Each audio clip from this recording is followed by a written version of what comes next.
Okay. I'm going to bang this time. Okay. We're going to call this meeting to order. It's August 12th, 2024, Montgomery County Board of Supervisors meeting. Our first item of business is to go into closed meeting, and we're going to have a motion that states, be it resolved, the Montgomery County Board of Supervisors of Montgomery County, Virginia hereby enters into closed meeting for the purpose of discussing the following. Section 2.2, 3711, number 7, consultation with legal counsel and briefings from staff members or consultants pertaining to actual or probable litigation where such consultation or briefing in open meeting would adversely affect the negotiating or litigating posture of the public body, and consultation with legal counsel employed or retained by a public body regarding specific legal matters requiring provision of legal advice by such counsel. And let me flip this over. That would be insulin pricing litigation. Discussion and then under that, number 1, discussion, consideration, or interviews of prospective candidates for employment, assignment, appointment, promotion, performance, demotion, salaries, discipline, or resignation of specific officers, appointees, or employees of any public body, and that would be county attorney annual evaluation. Do I have such a motion? Motion. Do I have a second? Second. Roll call, please. Mr. Kitts? Aye. Mr. King? Aye. Mr. Fitchikowski? Aye. Mr. Motts? Aye. Mr. Grafsky? Aye. Chair Biggs? Aye. 6 ayes. Okay, we're now in closed meeting.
Okay.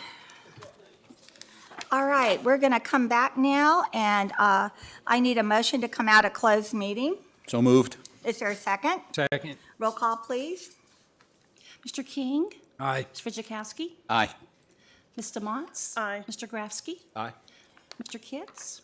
Chair Biggs? Aye. 6 ayes. Okay, and then we're going to have a motion of certification that will read, whereas the Board of Supervisors of Montgomery County has convened a closed meeting on this date pursuant to an affirmative recorded vote and in accordance with the provisions of the Virginia Freedom of Information Act, and whereas Section 2.2, 3711 of the Code of Virginia requires a certification by the board that such closed meeting was conducted in conformity with Virginia law. Now, therefore, be it resolved that the Board of Supervisors of Montgomery County, Virginia hereby certifies that to the best of each member's knowledge, 1, only public business matters lawfully exempted from open meeting requirements by Virginia law were discussed in the closed meeting to which this certification resolution applies, and 2, only such public business matters as were identified in the motion conveying the closed meeting were heard, discussed, or considered by the board. Do I have such a motion? Motion. Is there a second? Second. Roll call, please. Mr. Fitchukowski? Aye. Mr. Motts? Aye. Mr. Grafsky? Aye. Mr. Kitts? Aye. Mr. King? Aye. Chair Biggs? Aye. 6 ayes. Okay. Next, we're going to have our moment of reflection and our pledge, led by Ms. Hill, our county administrator. I'd like to ask this evening, as we have our moment of silence, that we remember former Supervisor Annette Perkins and her friends and family, as she's recently passed away.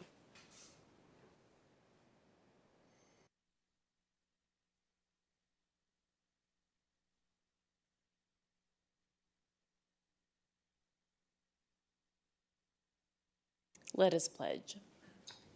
I pledge allegiance to the flag of the United States of America and to the republic for which it stands, one nation, under God, indivisible, with liberty and justice for all. Thank you.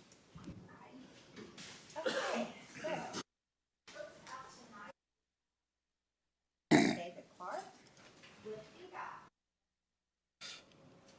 Sorry. Welcome, David. Thank you, April. It was faint, but I could hear you. Good evening. I'll give you a quick kind of update on what we started on this fiscal year with some of the maintenance items, and it's our typical summertime thing. A lot of grading roads, and past some we're getting dust complaints, so we did both some grading work on Camp Carysbrook and dust control out on Camp Carysbrook. Some pipe replacements on Brookfield and Walton Road, Janelle Road.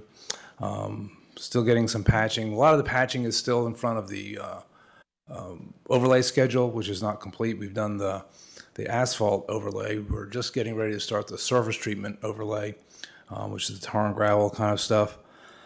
And I'll go ahead and mention that there's some of those on that list that may look, we had to do so much heavy patching that a lot of it looks like it was plant mix, but we're coming over top of that with some tar and gravel stuff. So people are going to maybe a bit confused about why we're doing that, but that particularly on Brush Creek Road, I don't know if you've seen Brush Creek, but we put a good bit of asphalt on there, but it's a thin layer and it was just patching.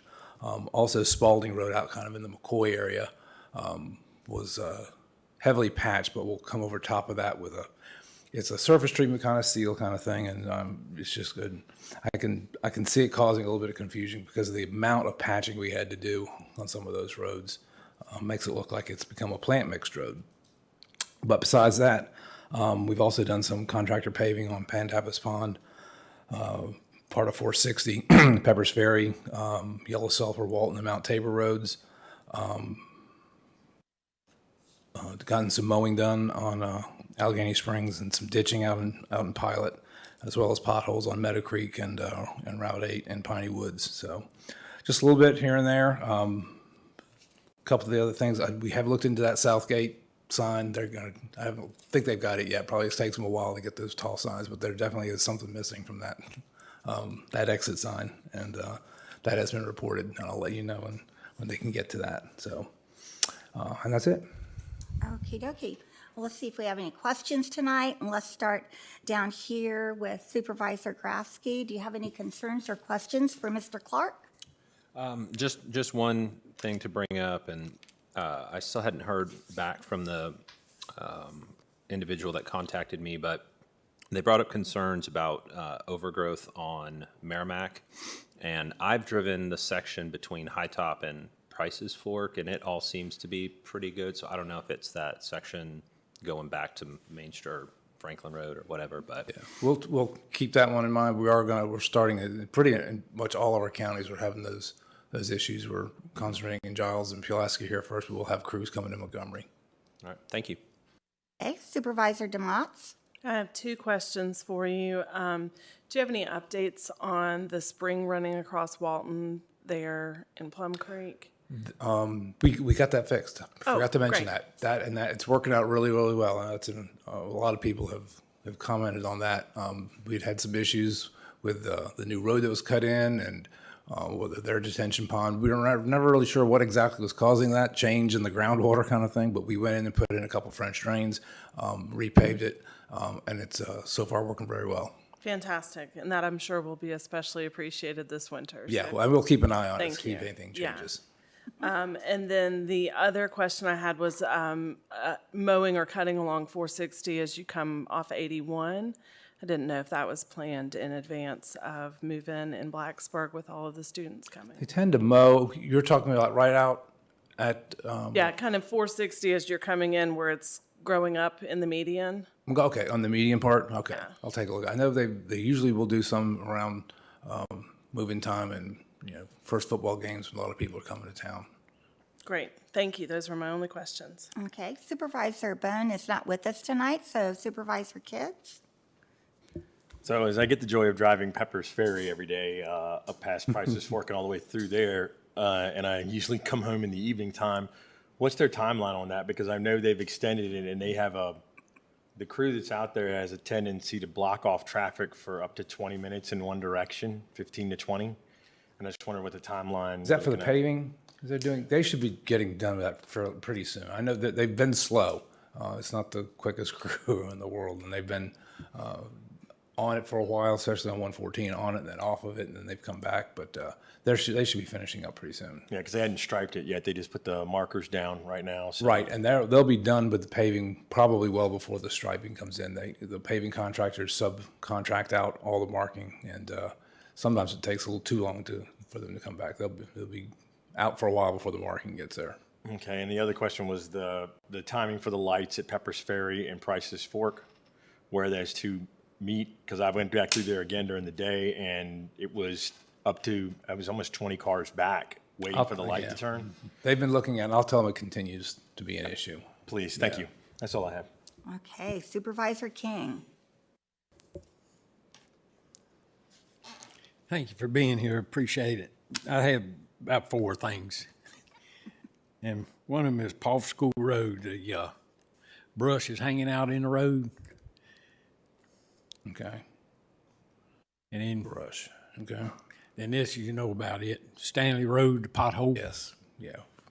We still No working on- solution has jumped up and bit us yet. No solution. We're trying to figure out what to do, but that is something we'll be working on this fall, trying to figure out what to do. But keep reminding me of that too. Hey, every month. Yes. Until I get tired of hearing it, we finally get that thing. And if you have any ideas on what to do with it, let me know. All right. And the speed limit on Childress and Piney Woods. We actually discussed some of that. They're looking at that. They may be looking at several things. One of them, which is probably going to be doing some striping, centerline striping on Piney Woods. Yeah. Sometimes that tends to help with the speed. But they're going to look at both of the Fairview Church and all of Piney Woods, all the way that whole part of that. Well, it's not a new project anymore, but part we did years ago. Okay. And I talked about this, I think, for last 2 years, the intersection of Route 8 and Union Valley. Schools start getting ready to start, and that traffic gets backed up. Does it? Yeah. I don't know what to do about that. You can't, I mean, a signal would not be warranted there probably, so I don't know how to work on that timing issue. Other than I know we've had, the sheriff's offices work the actual school itself intersection. And sometimes they come out and work around 8. But that's about all we can do. Maybe, I know you sent somebody out to do a look at it. Yeah. But that was when school wasn't going on. Maybe we Right. could send somebody out there while school is going on. All right. Yeah. Yeah, they probably did it without school being in session. All right. Thank you, sir. I appreciate it. Sure. Okay, Vice Chair Fidzikowski. Well, I want to start out on a good note. Thank you for those pavement patches on Allegheny Springs. Those are some pretty rough areas that were covered. And of course, no good deed goes unpunished. I had several people complain that they thought it was worse. But no, it filled in a lot of bad spots. So I appreciate Turned that. into one great big patch, I think. Yeah, Because there was some so of them were much- pretty long. Yeah. Yeah. But, and I also appreciate the fact that the patch you did down there by Forage Road, they filled in those potholes right at the intersection. So that was good. That helped out too. But it was probably some motor grader patching. Motor grader patching does tend to be Yes. pretty rough. Yeah. So are those going to get covered with tar and No, gravel? that Okay. won't. Okay. I don't think, no, Allegheny Springs isn't on the schedule. I'm happy with it. Yeah. So, everybody will get used to it, I'm sure. The other one I wanted to bring up was Copperhead Road that Steve Earls made very famous in his Right. song, and I understand you can't keep a street sign there Yeah. anymore, so keeps disappearing, especially every time Virginia Tech comes back. But that road, I had a complaint that it really washes out really bad, and we've had some, heavy rains, and they requested that it be scraped, but they said it was, or this person told me that it was only a quarter mile long, and I'm wondering if that I meant to get out there this past week, and I haven't made it out there, but if that would be a good candidate one day to put on our 6-year plan. Yeah. Being so short, if it is, but I don't know what condition it's in for drainage. So if it We'd look were- at all of that. We'd look at traffic count to use that was my secondary next construction funds. It would have to have over 50. Yeah. But you could use, there's other funding in that 6-year plan that could be used for that. The 50 wouldn't apply. And Okay. if it's that short, it may be inexpensive enough to do it with the other funds. Yeah, short of having to replace all the drainage probably on it. Right. But that's something, if somebody could get out there and take a look, you may have already, I know they've done some work on it, but we haven't looked at it Okay. in the drainage and paving part yet. okay, well, I said I would mention that one specifically, so that's all I got. Thank you. Okay, Supervisor Kitts. Yeah, I forgot one. I got a caveat on that. The flashing light coming up the hill towards the arsenal. We are working on that. Yeah, we're looking for funding for that. Traffic engineering is looking at that. We've got the petition. I've spoken to the woman. I can't remember her name offhand, but who I've got a Coming copy. up. I'm gonna do like Todd. I'm gonna hit you up Yeah, no, I've got a copy of it, and it's every month. Every that'd time be- I see that'd be you. fine too. Yeah. Thank you. Any other questions? Okay, I just want to thank you for being here. Do you have any exciting news about 81 or how we're going to handle all the folks coming back at one time? No, they're going to have a lot of. It's going to be under construction for a long time in bits and pieces.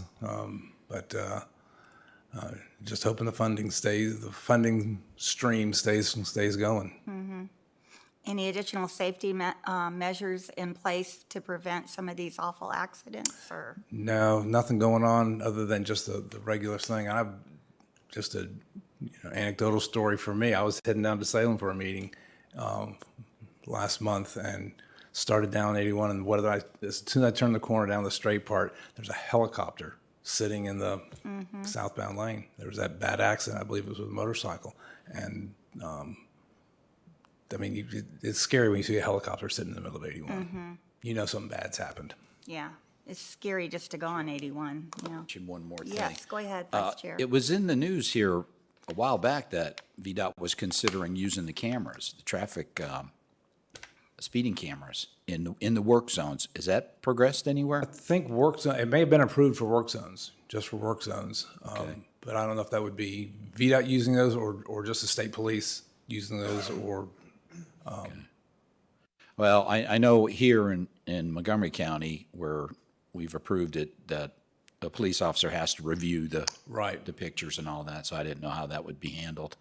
But I think that would help out a lot at those work zones, but. I've seen them in other states, signs for that kind of thing in work zones, cameras being used. VDOT would just be probably just involved in just the kind of the logistics of the implementation of it. So the state police Not would- being an enforcement agency of any kind. We can put the signs up, but the cameras and then the enforcement of that, I guess it's just a tool of enforcement. The cameras would be placed either by state police or by local. So they would have to enter the contract, whatever, Yeah. with whatever company did it. Yes. Okay. All right. That's interesting. Thank you. That is. Okay. Thank you. All right, thank y'all. Appreciate it. Okay, now our next item of business, we have a number of public hearings that we're going to go through tonight, and we did not have anyone sign in ahead of time for any of them.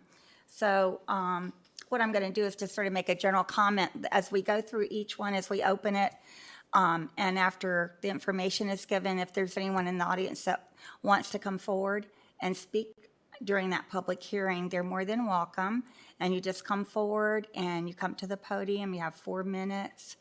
You address all comments to us. And then if you have information that you want to leave with the clerk, right down there, you may do that.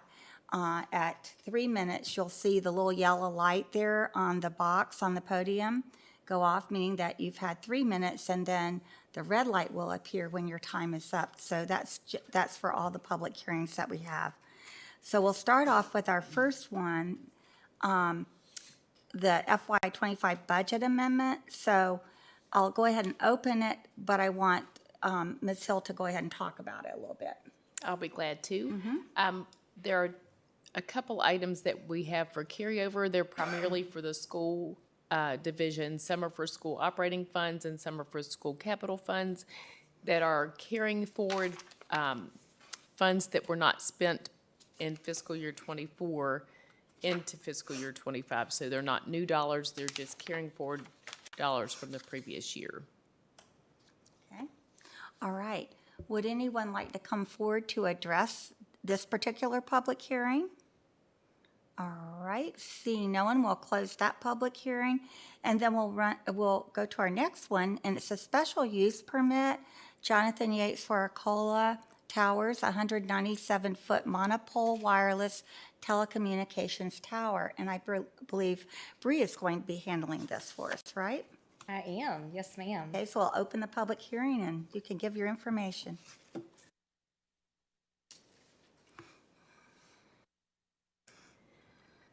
Good evening. So as you stated, this is a special use permit request for a monopole freestanding telecommunication tower along Childress Road. To get you oriented, this is our vicinity map. You can see the star here indicating the approximate location. It is just off of Childress Road. This is Tyler Road here, and then this light line is Sassafras Road, which is private. Here's an aerial view of the property. It's outlined in yellow. It does abut up against Sassafras, and then here is Childress. Almost this entire area is zoned agricultural A1, with this section of property being zoned residential R3 across the road. So the request is for a 197-foot monopole. In addition to that, it will have a 2-foot lightning rod that is very common, with 3 co-location opportunities on this tower. And the property is about 50.4383 acres. This is the concept plan. You can see this is Childress Road here. This is the access drive. The access drive is actually an existing gravel driveway that leads to the dwelling that's on the property. And then this square here is the leased area that they will be placing the tower within, along with a chain link fence and the equipment required associated with the tower. This is a closer view of the enclosed area. You can see they've identified their limits of disturbance, and then here's the chain link fence. And then this is an elevation view. They do have 3 co-location opportunities. They have stated they are also available for a co-location opportunity for emergency services if needed in this area. So So the proposed site is 75 by 75 feet. Again, it will have a 7-foot chain link fence with barbed wire. This is standard for most telecommunication towers. There is low impact to transportation or traffic. Most of the traffic will occur during construction only. Then after that, once the tower is in operation, routine maintenance. Of course, there is not water or sewer required for this use. We do not have PSA in that area. The site is not located in a FEMA-designated flood zone. During review of the site plan application, if approved, the Department of Environmental Services will determine if an erosion sediment control permit or any stormwater management is required. Does not produce any off-site noise. The tower will have a galvanized steel finish, that is to prevent glare from the adjoining properties and when you're driving. No additional lighting is proposed. It will have to meet all FAA requirements. However, it looks like that's only going to be the site identification emergency signage required. Here are some images of the site. This is the existing access road with driveway. And then this is at the end of that road looking left toward Tyler Road. And this is looking right towards Graysontown Road or Pulaski County.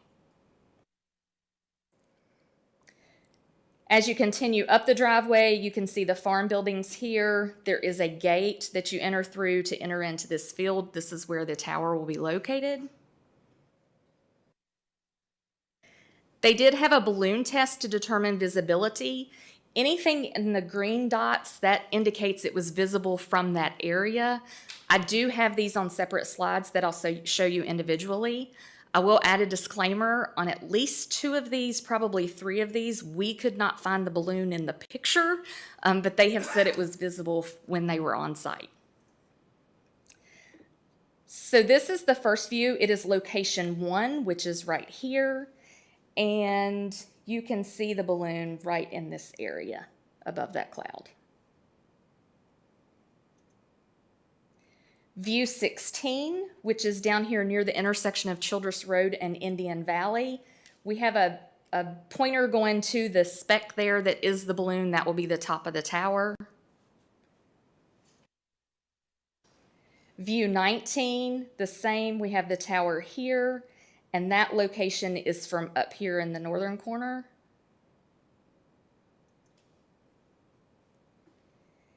And then this is location 20, which is here. It's further past the Indian Valley Road intersection. We could not find the balloon in this picture. We are wondering if maybe it is behind this pole because we think this is the silo that is located next to the tower, but we're not positive. We have searched this photo endlessly and could not find a dot that we thought was the balloon. That's a good thing though. This one, location 21. Likewise, we think this may be the balloon, but we're not positive. But this is the location. It's facing northeast, so it is located right here. And then this is location 22, which is the next closest location from view 1, and that's the location along Sassafras Road, and you can see the speck right there. So the 2025 comprehensive plan does designate this area as rural. We do encourage co-locations on existing structures as possible. If not possible, we do encourage that they allow for co-location on the tower. We did send this application materials to Pulaski County for their review and comment. However, they have not responded as of today. And other comprehensive plan policies that we pulled out were the utility policy and then our emergency services policy to allow them to co-locate. So as far as the analysis, the 197-foot monopole with additional 2-foot lightning rod does propose to improve voice and advanced data communications for citizens in this area. The tower will be used by Verizon. It will be open to other cellular providers if they desire. The proposed site would be required to meet all landscaping requirements. It does require screening from adjacent property owners, and that's for the fenced area. We, of course, know you can't screen to the top of the tower. A SUP for separate tower located approximately 5 miles from this site was approved in 2020. That construction has not been completed. As of May of 2024, the most recent inspection was for the equipment or generator pad. So previous applications, you may remember we've presented propagation maps to show coverage areas. State code has changed, and we are no longer allowed to request those or use those in a determination for a decision. So Montgomery County does have some additional regulations for telecommunication towers. These have to be complied with in addition to any conditions you may place on the SUP. It includes that they will be maintained with the galvanized steel finish to prevent glare. Dish antennas shall be neutral, non-reflective. No logos or advertising. And then a written agreement for future co-locations shall be submitted. In addition, a written agreement ensuring removal upon abandonment at the responsibility and cost of either the tower owner or the landowner has to be submitted. And all towers shall comply with FAA requirements. The Planning Commission held a public hearing on July 10th. We did not have any speakers during that public hearing. They did recommend on a 9-0 vote for approval with the following conditions. The tower shall not exceed a height of 197 feet exclusive of the 2-foot lightning rod. The tower shall not have lighting unless required by FAA. Site development shall be in general conformance with the concept plans submitted. And the tower shall be a monopole design. Dishes shall not be installed above the lowest co-location elevation, and all wiring and cables shall be located inside the monopole structure. We did notify all adjoining property owners. We've placed a public hearing sign on the property and ran the ad in the legal section of the News Messenger. We have not received any citizen inquiries. However, there may be folks here to speak tonight. I will take any questions you have. Mr. Yates is also here on behalf of the Tower Corporation, and he has some other folks here if you have any questions. Okay. Let's start down there. Supervisor Kitts, do you have any questions at this time? No questions at this time. Oh, okay. Supervisor King? No questions. I heard them during the planning commission meeting. Oh, that's right. That's right. Okay. Supervisor DeMotts I don't have any questions either, thank you. and Supervisor Grafsky. I just have one question, and in the information you shared, maybe I just want to make sure that it wasn't just generic. But is this for cellular only, cellular and data transmission? It'll be voice and data transmission, yes. Voice and data. Okay. All right. Thank you. Okay. Vice Chair Fidzikowski? I don't have any questions. Okay.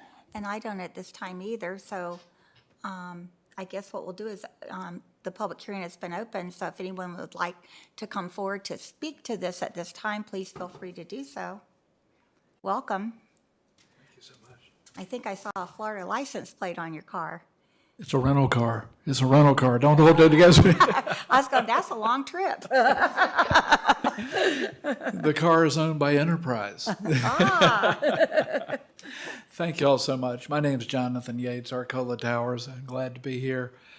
Bree, thank you for everything. But first and foremost, who people are not here tonight, Kim Wright and Jude, they really helped me throughout this process. And if you came to the Planning Commission, I'll say it again, I asked 101 stupid questions. They never laughed at me, and they gave the professionalism, the kindness was incredible. The other person who can't be here tonight, Mr. Reggie and Duncan and his wife, they were here at Planning Commission. They'd planned a long-time trip, dream trip to Europe. They're getting back tomorrow, but I told them I wouldn't goof it up, so don't let me goof it up tonight. This is for Verizon, and it's also designed for at least 3 of their competitors have space on there. You know, when we're working on tower sites, everyone wants to come in. They want us to have the coverage. They want to be able to use their phone. They want to have data. They want to be able to contact 911. Also, with your citizen alerts that you have in the county, folks like those. Our job, and I think we did the job, you're going to tell me if I did, but I think we did a good job here.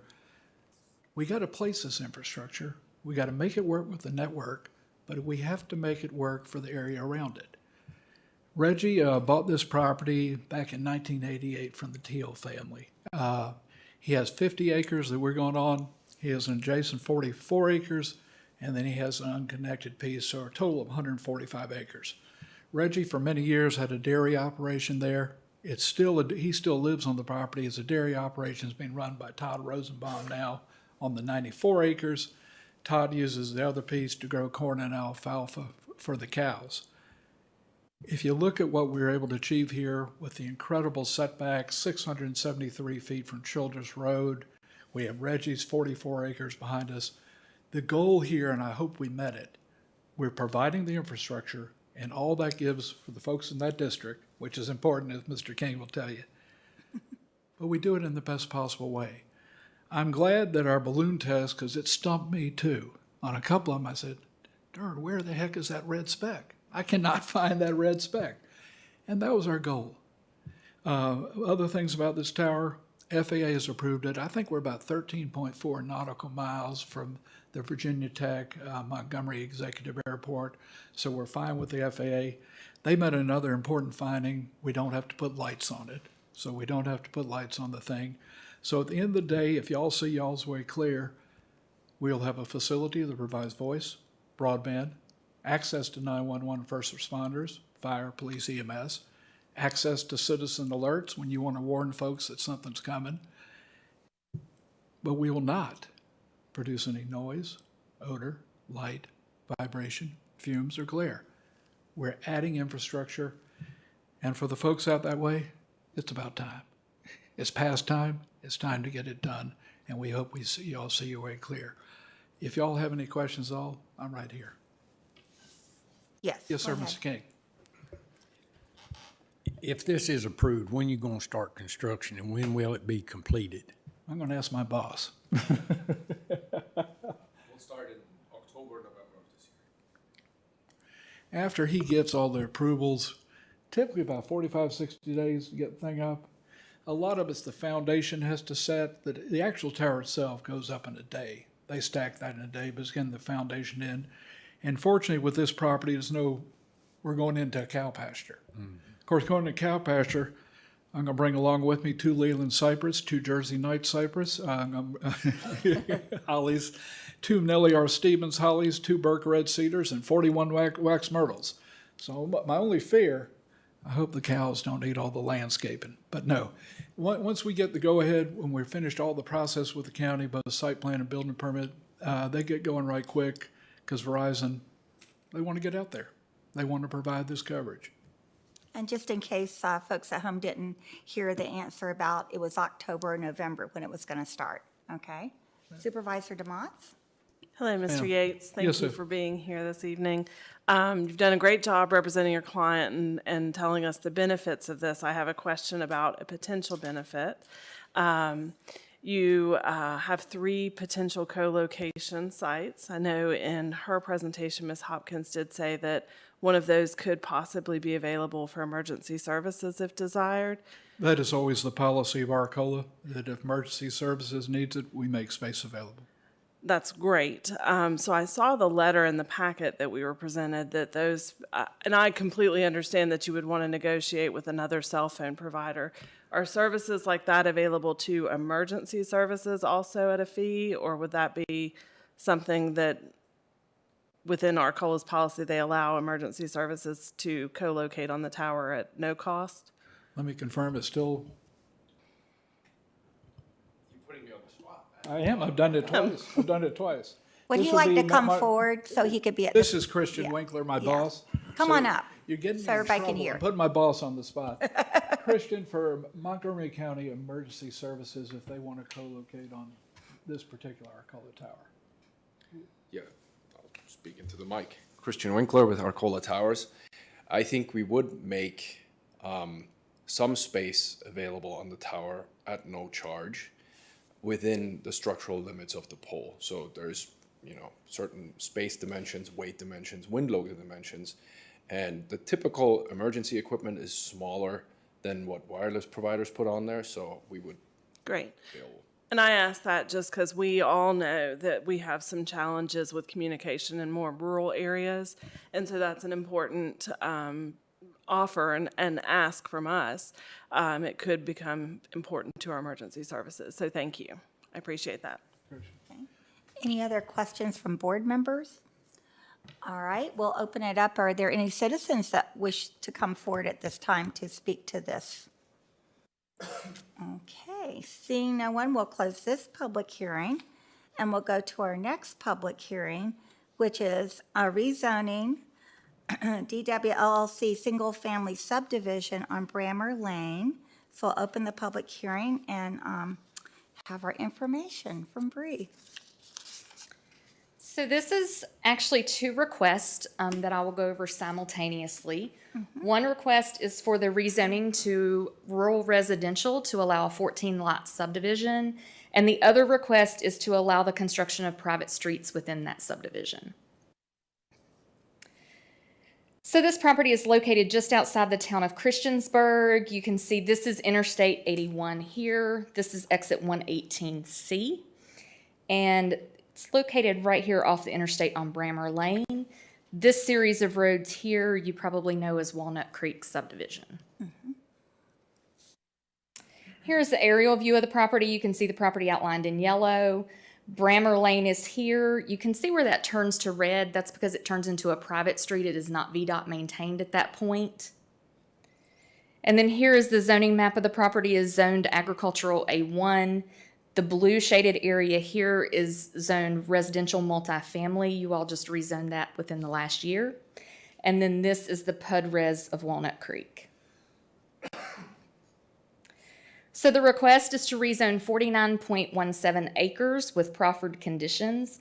The applicant does seek to develop a 14-lot single-family subdivision. If this property looks familiar, it's because you have seen it twice before. In 2023, it came before you for removal AFD 7, and that was approved. And then in November of 2023, you approved a special use permit for an inert debris fill site. That was to allow an additional 10,000 cubic yards for a total of 25,000 cubic yards to be placed on that site. At that time, the applicant had proposed a recreational vehicle park. However, market conditions are not supporting that. So they have now proposed a subdivision development that would be a gated community with a total of 14 dwellings. The homes would be valued around $1 million plus per each. Lot sizes range between 1.59 and 3.05 acres. The applicant does intend to retain a large open space and forested areas. Within those areas, their stormwater management facilities would exist, along with any passive recreation or walking trails. This is the concept plan of the property. There is a gate that has been installed along with a guardhouse right here. This would be the private road network. And then this shaded area here is a private access easement that would be used to access lots 12, 13, and 14. So all lots would be accessed once you entered the gated area. The road network would be maintained by the homeowners association. The county attorney does review those documents prior to approval of a subdivision plat, should this be approved. The gatehouse will be used for a variety of things, secure deliveries. So if you're receiving packages from UPS, there will be a code. They'll be able to leave them inside the door so no one else has access to them other than the people within the neighborhood and the code. Children can also use that gatehouse to wait for the bus during inclement weather. So we did take the drone out to get some footage. As you can see here on this picture in the bottom is Interstate 81. This is looking at the property and the road coming in. In this area is where they had the fill site. The other view, you have 81 here on the left-hand side. The town of Christiansburg is at the back, and you can see the fill site in this area. You can see how the property does drop off. The topo on the concept plan showed that as well. You can see they've temporarily graded an area here for the cul-de-sac. This is the fill area that they have been using. And then this is another view with Interstate 81 looking back towards Roanoke. This is the access drive that has been cut in, and then the gate with the guardhouse that has been installed. This is the access looking left. This would be looking towards Roanoke. This is the private portion of Brammer Lane. And then looking right, this would be going back towards Christiansburg and Houchins Road. So Brammer Lane is considered a VDOT frontage road. It is gravel. VDOT has stated it has no plans to change maintenance at this time. However, the developer has indicated an interest in paving the road. VDOT has found that acceptable as long as they obtain a land use permit to allow them to do that within VDOT right-of-way. The applicant does propose the private road network. That does have to be approved by the Board of Supervisors, and several things have to be met to qualify. It does qualify as it does have a median lot size of 3 acres. Each lot does have a minimum of 100 feet of road frontage, and they will have an approved maintenance agreement as part of their HOA documents. If approved, the private street does have to be constructed to VDOT standards. It cannot have any more than an 18% grade, and the pavement width has to be a minimum of 18 feet. So the intersection of Houchins Road and Roanoke Street is located completely within the jurisdiction of the town of Christiansburg. Brammer Lane does connect to Houchins. The town has submitted a letter reiterating its concerns of this intersection. VDOT has took no exception to the request.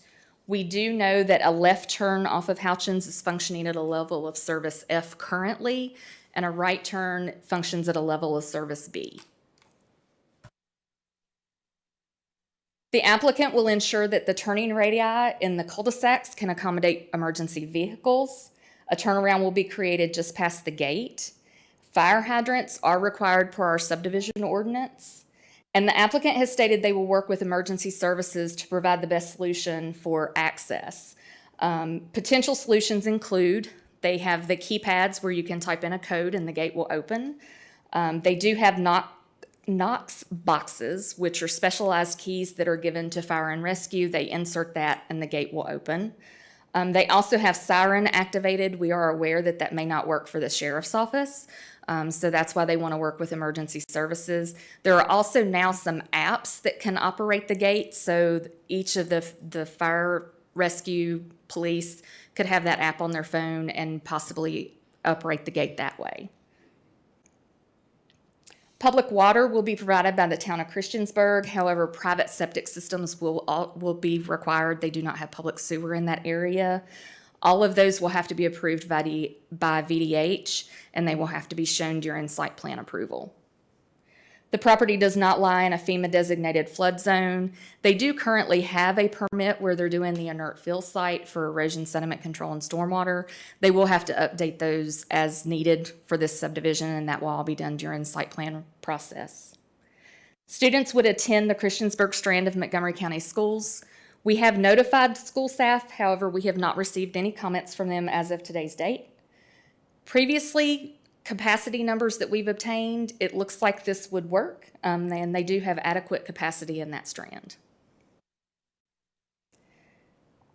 This is your comprehensive plan map. The property is designated as rural.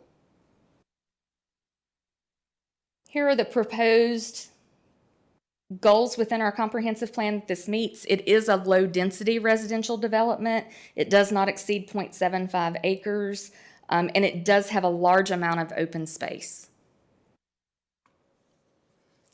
So the limited scale of the proposed development and reliance on private septic systems is compatible with the intent of the rural designation in our comprehensive plan.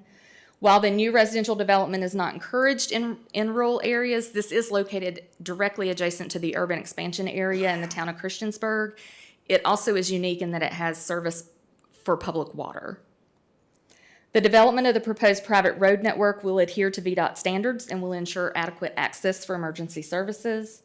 Any construction on the completed fill area, they will have to have compaction testing. They are aware of this. So if there's any building that is to take place on the inert fill site, they have to submit those engineered documents, and we'll need those to confirm that they're buildable lots before we'll approve them as a final subdivision plat. Further improvements to Brammer Lane would also benefit all property owners in the area. The Planning Commission held a public hearing on July 10th. We did have one member of the public come forward to speak, and he expressed some concerns regarding a border fence and livestock. Since that time, an agreement has been reached between the two property owners. The Planning Commission recommends approval of the rezoning request. They also recommended approval of the private streets. As part of the rezoning, they recommended approval with the following proffered conditions that were submitted by the applicant. The project will be constructed in general conformance with the concept plan, a maximum of 14 single-family lots and accessory uses. Fire protection will be provided through the extension of existing public water lines as capacity allows. Approximately 28% of the site will be commonly owned open space for protection of environmental resources, stormwater management, or passive recreation. Lots 12, 13, and 14 may front on existing Bremer Lane, but vehicular access will be limited from the proposed internal streets. And a new subdivision entrance sign may be located at the entrance location along Bremer. Adjoining property owners were notified, signs were placed on the property, and it was advertised in the News Messenger. Staff has received the letter from the town of Christiansburg. However, no citizens have contacted staff to discuss the request. There may be some here wanting to talk to you tonight. I will take any questions you have for staff. The agent and the applicant are also here to answer any questions you may have. Okay. Supervisor Kitts, would you like to, it's in your district, correct? Yeah. So would you like to start? Yeah, that's fine. Thank you.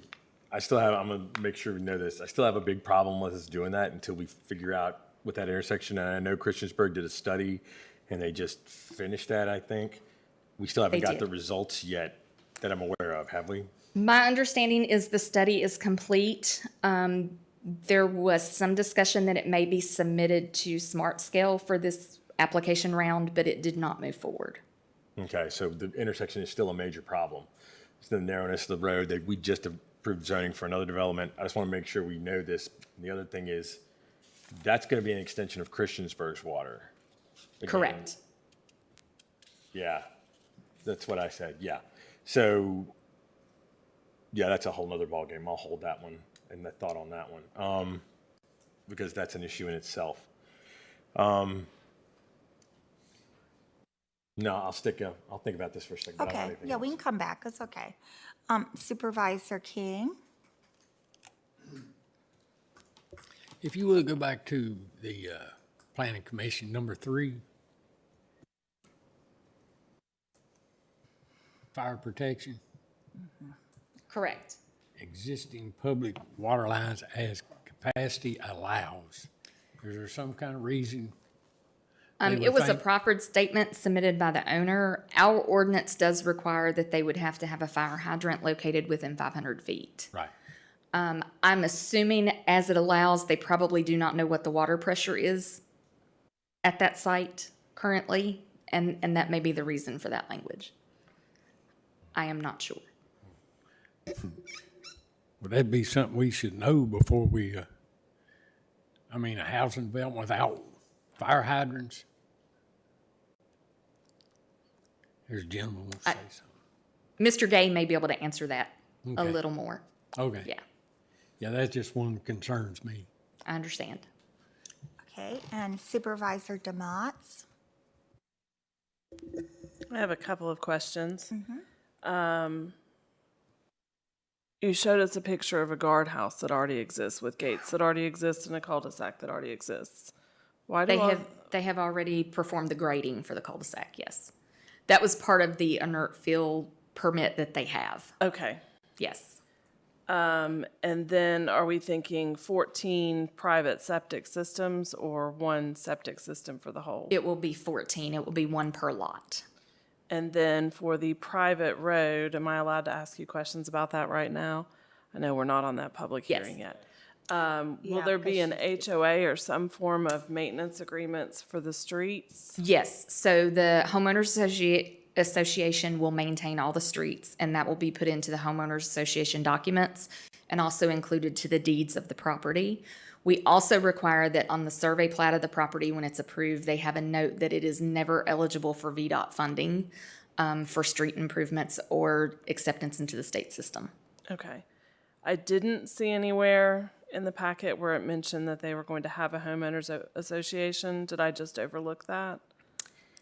I am not sure if it was in the packet. I know it has been continuously discussed in conversations with the applicant that they plan to have a homeowners association. Okay. And it would be required because they also have to maintain the stormwater facilities, the trails, and the open space. And I guess my question then would kick to Marty. Is there a way to require that via requesting an updated proffer, or? I think the best way to do it is talk to the applicant when he comes up and then just make it clear that that's something you'd like to see addressed. Okay, thank you. Okay. All right, Supervisor Grafsky? Just one question. So where it says lots 12, 13, and 14 will front Brammer, but access required from the proposed internal streets. I know this is pretty preliminary in terms of the drawings and things, but I'm trying to figure out where on those private streets. So it is the shaded area right here. So you would come in and you see where it says the existing building. This is the shaded area you would turn and drive in the frontage here Okay. and go into each lot. Gotcha. Okay. All right. Thank you. Okay. Vice Chair Fitchikowski? This is, an area to add on to what Supervisor Kitts was talking about. A lot of people that live up in that area,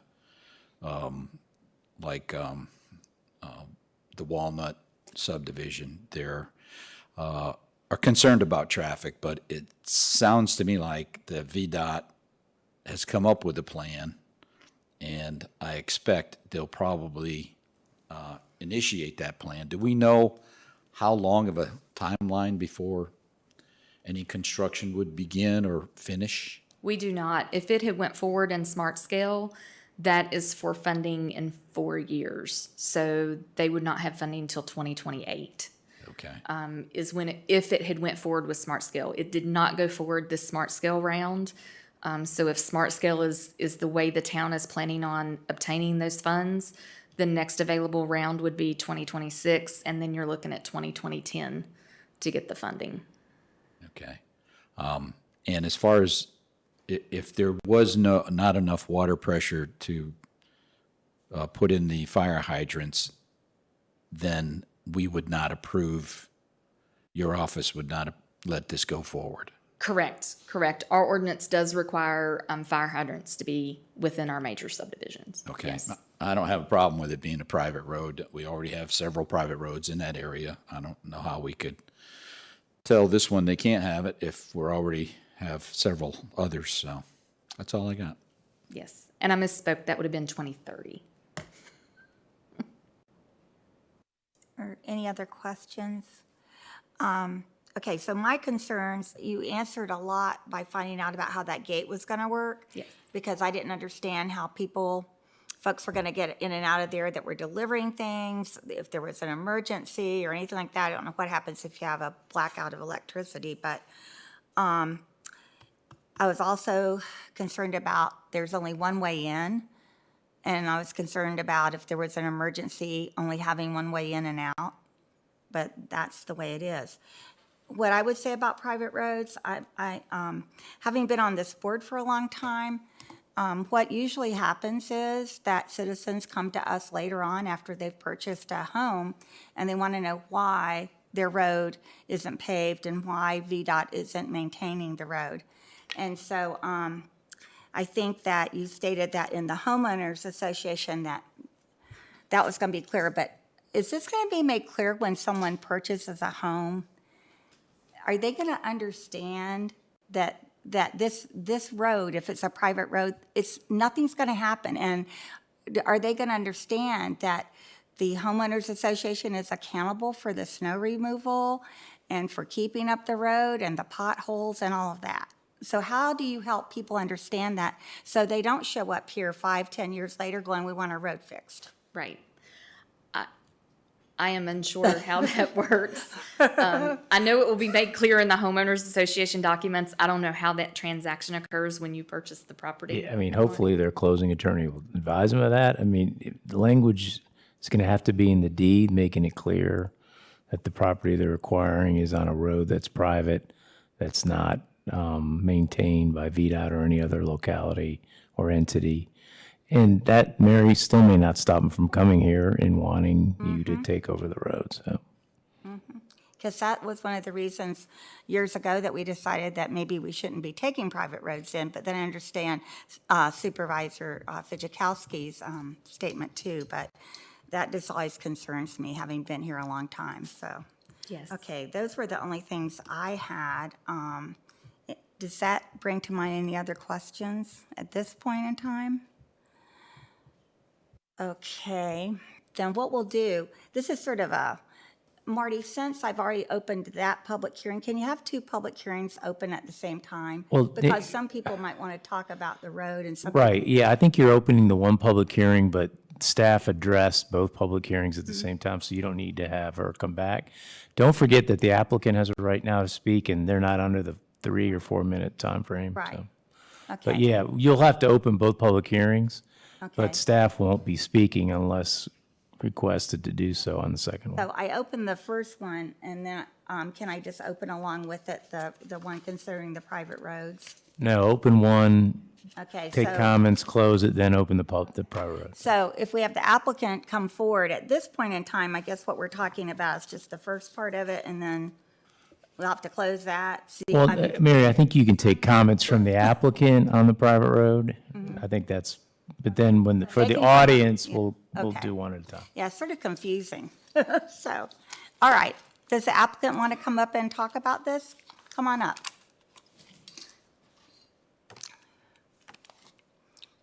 Welcome. Thank you all for your time tonight. My name is Michael Gay. I'm here representing DW LLC. Mr. Ernie Woods, one of the members of the LLC, is here also. Here to answer any questions you might have. I think Bree did a pretty good job of covering all aspects of the project. The two outstanding was the fire hydrant capacity. There's an existing town of Christiansburg water line runs down Brammer Lane, which is in front of our project. There are existing fire hydrants on that line now that are already tested out at 500 to 1,000 gallons per minute. So we know that that is available. And we're having additional testing done just to verify that something hasn't changed over time.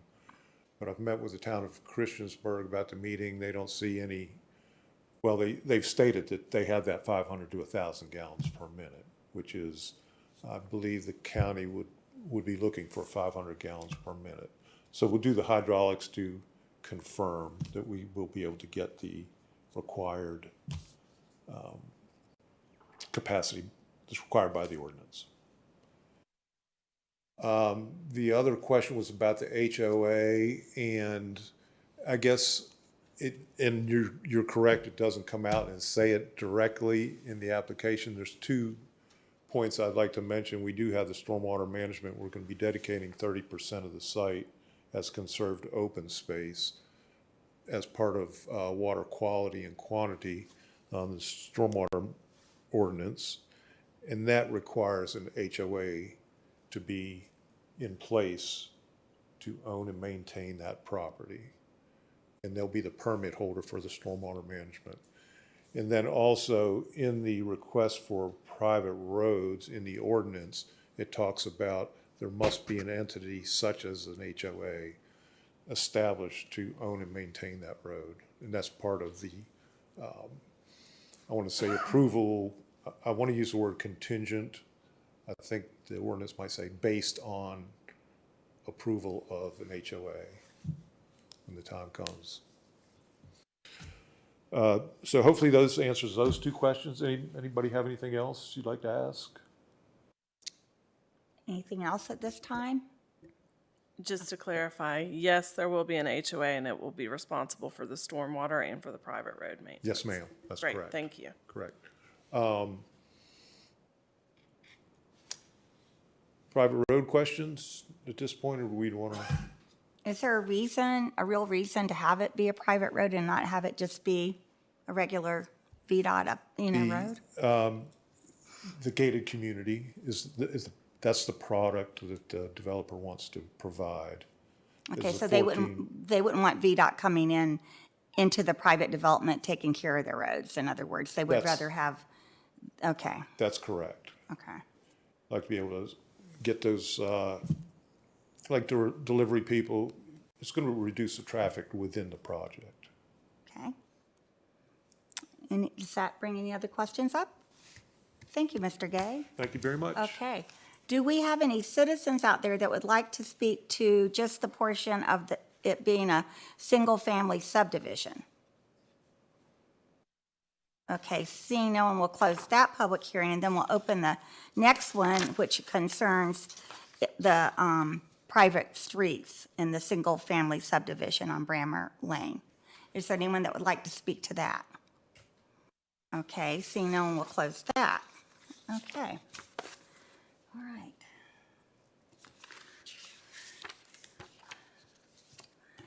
So we'll move ahead, and it's time for our public address. And we actually did not have anyone sign up for public address, but let me ask this question. Is there anyone that wants to speak during public address? Okay, then I won't go ahead and read the guidelines if there's, and we'll just go ahead and close public address. Okay, with that being said, but we want to thank our public for being here. We'll go to addendum. Are there any addendums, Ms. Hill? No, there are none tonight. Okay, so now it's time to go into work session, and we would be going into work session to discuss just one item, right? Okay, we're going to go into work session to discuss the North American Islamic Trust Incorporated request for tax exemption renewal. Could I have a motion to do so? Motion. Is there a second? Second. All right, roll call, please. Mr. Motts? Aye. Mr. Grafsky? Aye. Mr. Kitts? Aye. Mr. King? Aye. Mr. Fitchikowski? Aye. Chair Biggs? Aye. 6 ayes. Okay. Who wants to? Marty's going to start off? Okay.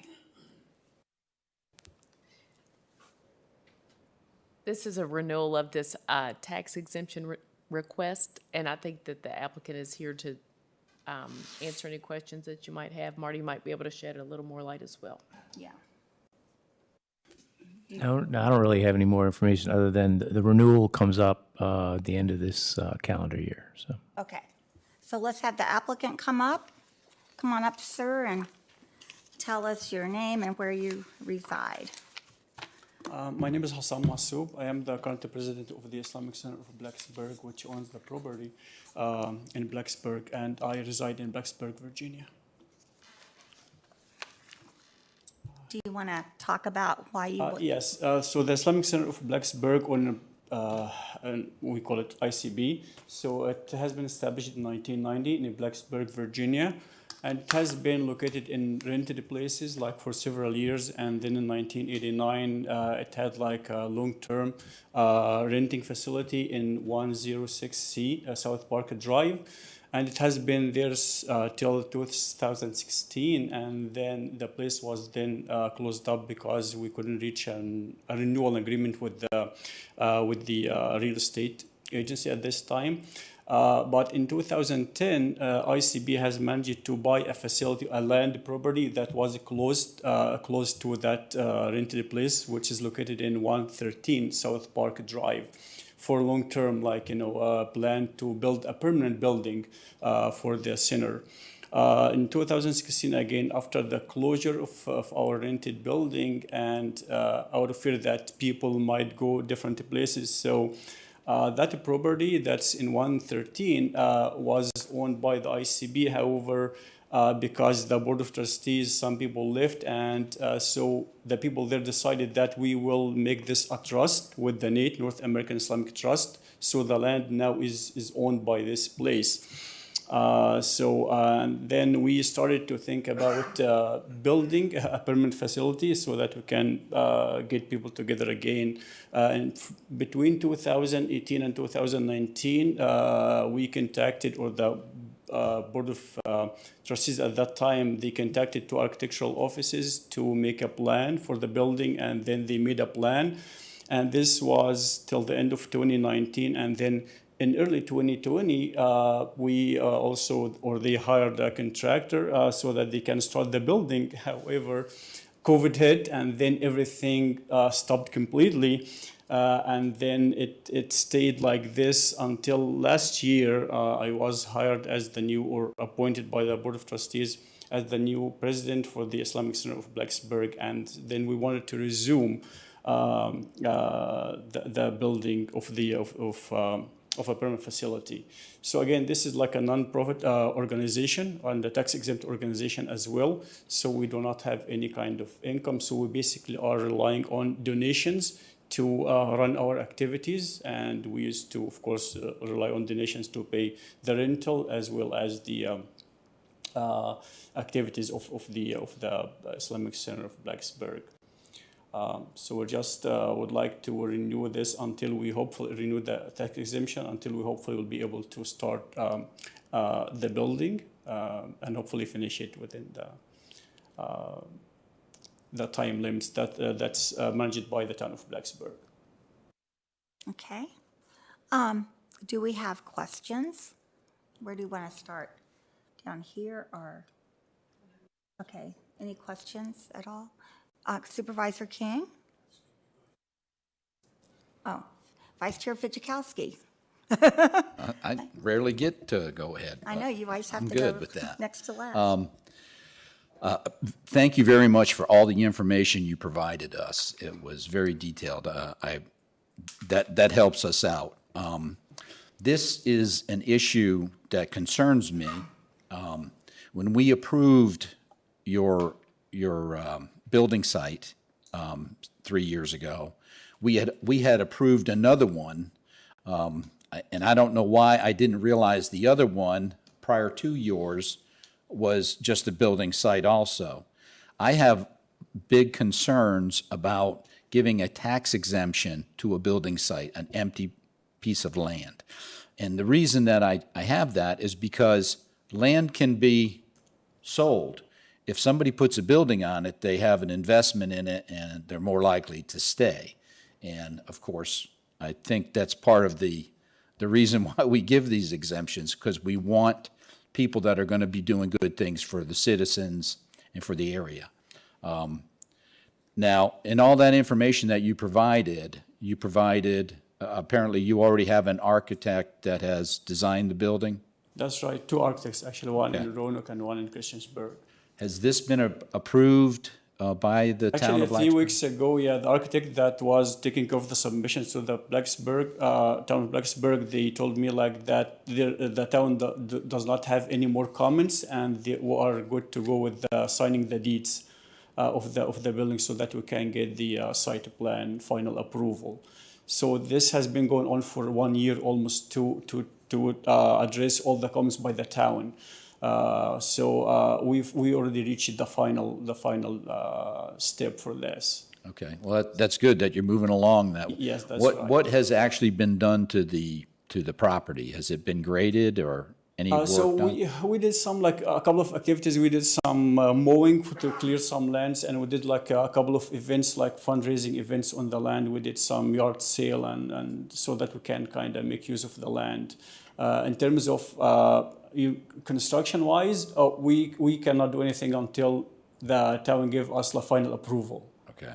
Sorry, I misunderstood your question. And as far as finances for actually putting the building up, is that all been Well, I think arranged? we currently have maybe like 20% available, but we are looking, we did not do any major fundraising events because we were still waiting for the final approval before we can reach out to the people of the community so that we can make the major fundraising events. But we hope that we will be able to do this like very soon once we get the final approval, so that we can reach out. We got some commitments from people of the community that they will be happy to donate to the project. And this Marty, this particular exemption, is it good to the end of this year? Yes, sir. Mm-hmm. So we're not going to be voting on it tonight? No, sir. Okay.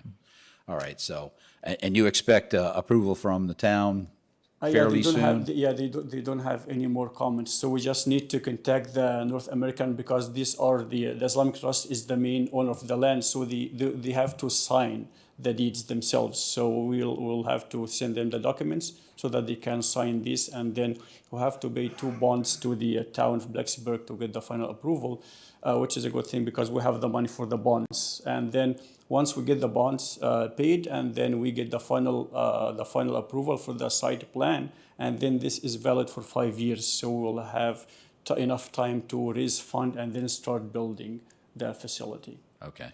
Thank you very much for your answers. Thank you. That's all I got.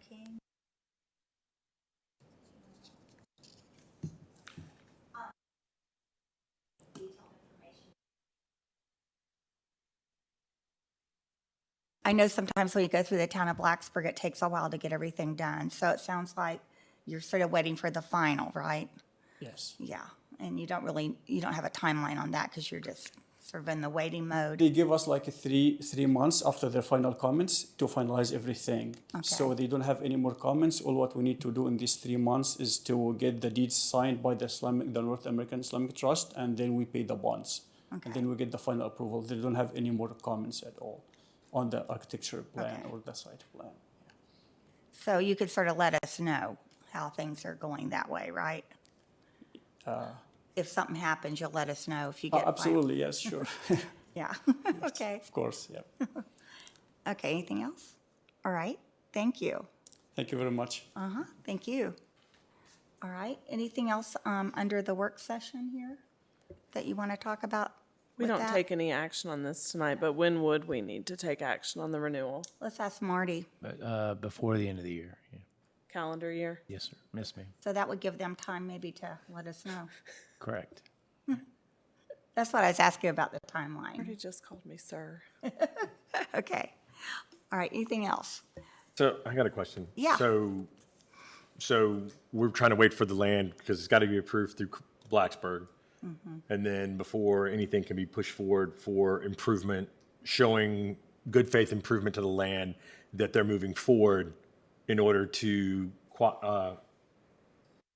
make sure we solidify the tax exempt status. Because right now there's nothing and it hasn't been anything yet at that point. Do you see what I'm saying? Is it?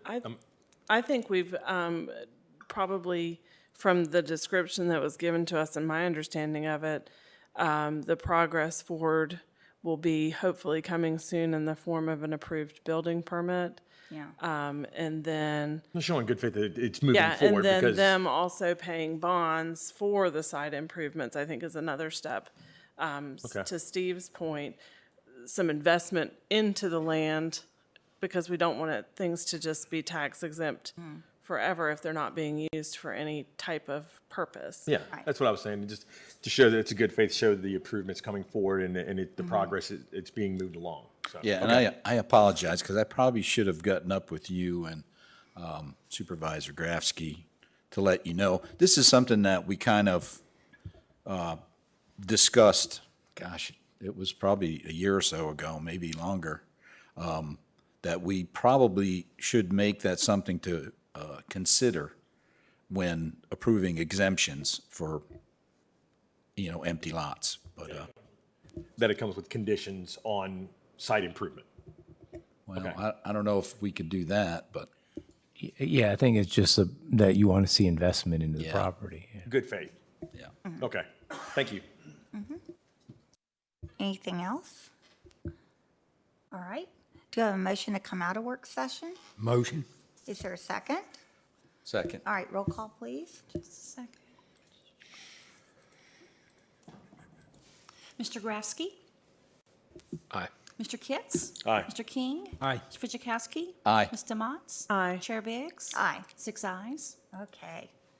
All right, I'm getting a signal that we need a 10-minute break, so we'll resume at, let's see here, 8:38.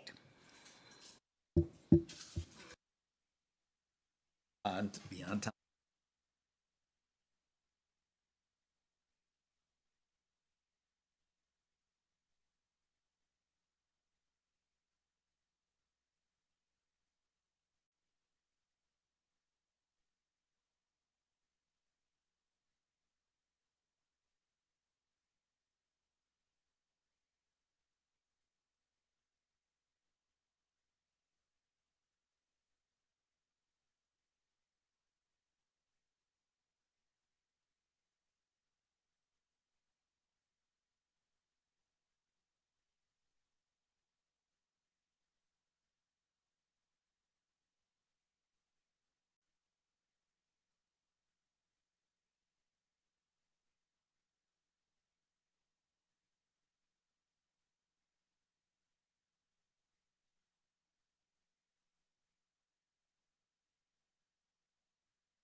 ahead with our business. And I guess the first item is, let me get back here. Items of consent. Do we have a motion? Motion. Is there a second? Second. Okay. Any discussion? Roll call, please. Mr. Kitts? Aye. Mr. King? Aye. Mr. Chakowski? Aye. Mr. Motts? Aye. Mr. Grafsky? Aye. Chair Biggs? Aye. 6 ayes. Okay, so under new business, we have a lot of different items, and we have a lot of information from Ms. Hill and staff that they'd like to give us also. So we'll start off, and we heard the special use permit. We had all the information that was given to us tonight about the tower, and so we have it on here to vote on. Is there anything additional that board members need before voting? Is there a motion to pass the special use permit? Motion. Okay, a second? Okay. All right. I'm Any sorry, who made the second? Down there? April. Any discussion? I'd just like to say the ones that I have talked to out here, they're really excited about it coming in because it's in an area that people can really use it. Yeah, isn't that where you get a lot of the dropped Right. calls and everything? Because I've been through there Out and next to yeah. Indian Valley Road. And Allegheny Springs is a nice place to put one. wrong answer. See, there you go again. There's also some you areas talk in to him McCoy, and that's outside. not even my area. You can talk to him out there, maybe he'll put you on. You should say Okay. something, Anthony. Now that McCoy. you've heard that commercial information, all right? Okay, roll call, please. Mr. Kitts? Aye.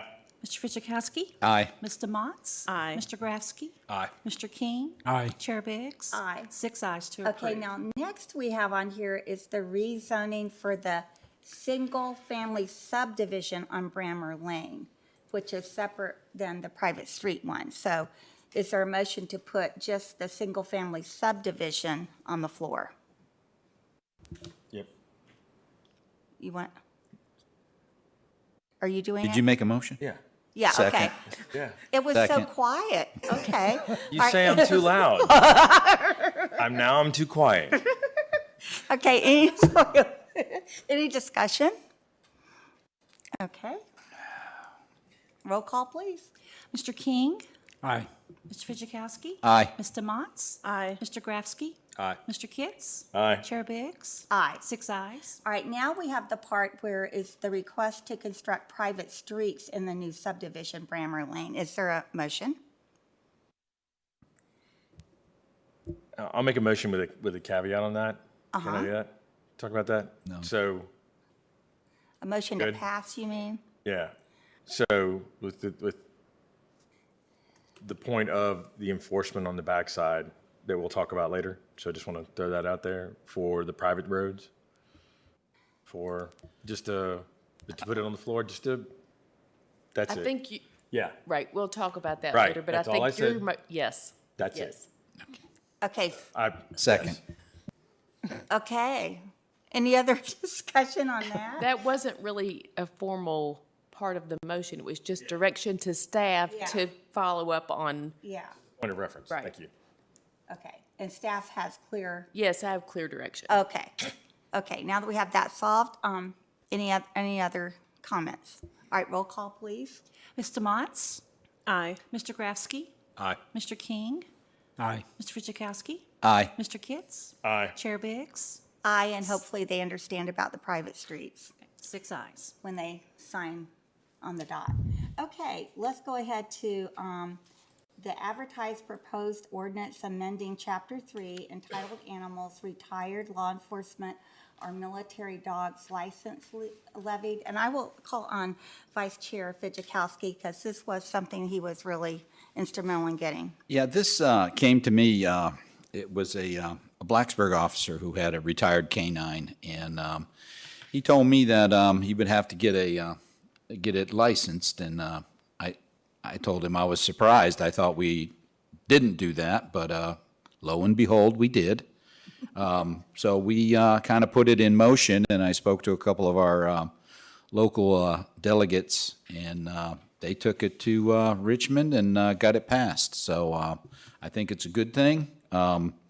These dogs have paid their dues hundreds of times over, I'm sure, and this is just a nice way because to help the handlers, because the majority of handlers keep their dogs in retirement. So I think this is a very good thing, and I would make the motion. Is there a second? Second. Any further discussion? I would just like to say thank you for doing it and bringing that to everyone's attention. Roll call, please. Mr. Grafsky? Aye. Mr. Kitts? Aye. Mr. King? Aye. Mr. Fidzikowski? Aye. Mr. Motts? Aye. Chair Biggs? Aye. 6 ayes. All right, now our next item is to schedule a public hearing, proposed ordinance to increase the law library fee. And I'd let Marty address that before we put it on the floor. Thank you, Madam Chair. Currently, the county charges $2. There's a $2 assessment on all civil actions filed in both the Circuit and General District Court in Montgomery County. And that $2 then is earmarked to go toward law library. The state law was changed a little while ago, maybe 2 years ago, where the General Assembly said now you can charge $4. And in talking with Mark Magruder and the budget, currently the amount of money we're assessing isn't covering the costs that the board is incurred. The main reason is a few years back, the board, in a good move, put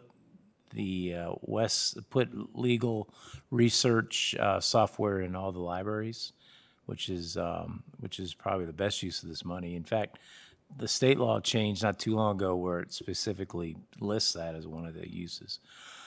So if this is increased to $4, then we'll be really close to breaking even on what your costs are annually to not only do the legal research available to the citizens at the public libraries, but it's also available in the law library, which is located in the courthouse. Okay. And what this does is set up we're not approving it today, we're just approving the advertising, and the public hearing will be on September 9th. And last thing I'll say is we've notified the clerk of the circuit court about this, and she quickly sent out a blast to every lawyer there's living in Montgomery County, so they are also aware of it. So. Okay. Any questions? All right, do we have a motion to schedule the public hearing? Motion. Is there a second? Second. Okay. Any further comments? Roll call, please.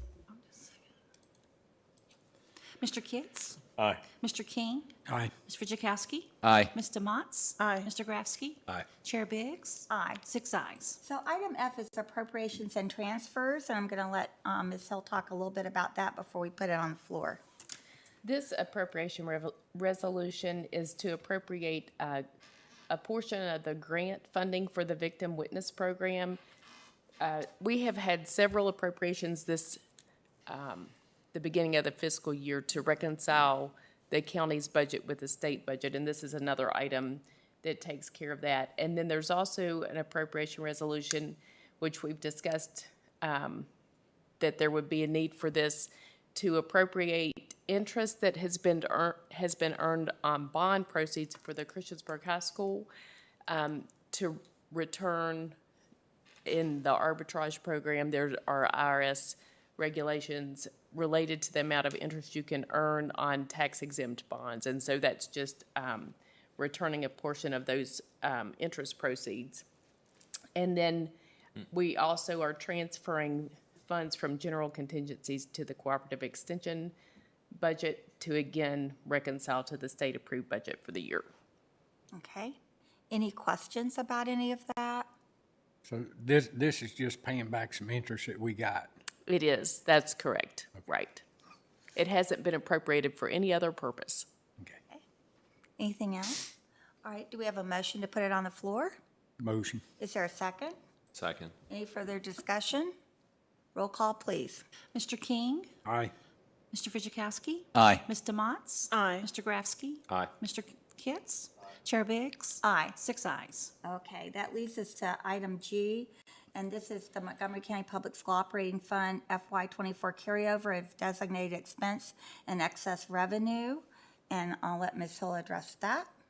There are two resolutions that appropriate carryover funding for the school operating fund, and Dr. Bregan and Ms. Bland are here if we have questions that they need to answer. The first one does include an appropriation that is $4.8 million that was funding that was remaining at the end of fiscal year 24 for use in fiscal year 25. One of the items is the all-in tutoring program, which was a special state program, and that was designed to cover 3 years. So we have completed 1 year, we have 2 more years to go. So that's not a typical carryover, it's a grant funding timing difference, but the balance of it is more standard carryover. And if you have any other questions about any of those items, I think that I'll defer those to the schools.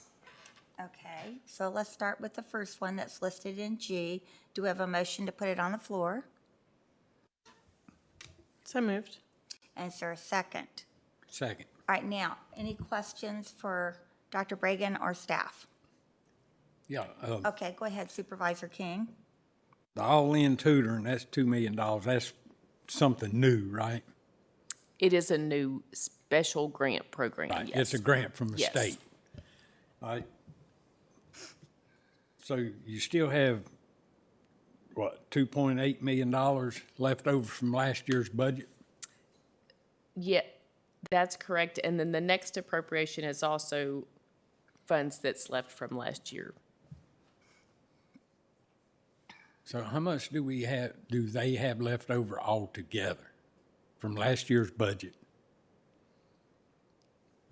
Dr. Bregan, you want to answer that? I'll answer the best I can, sure. Okay.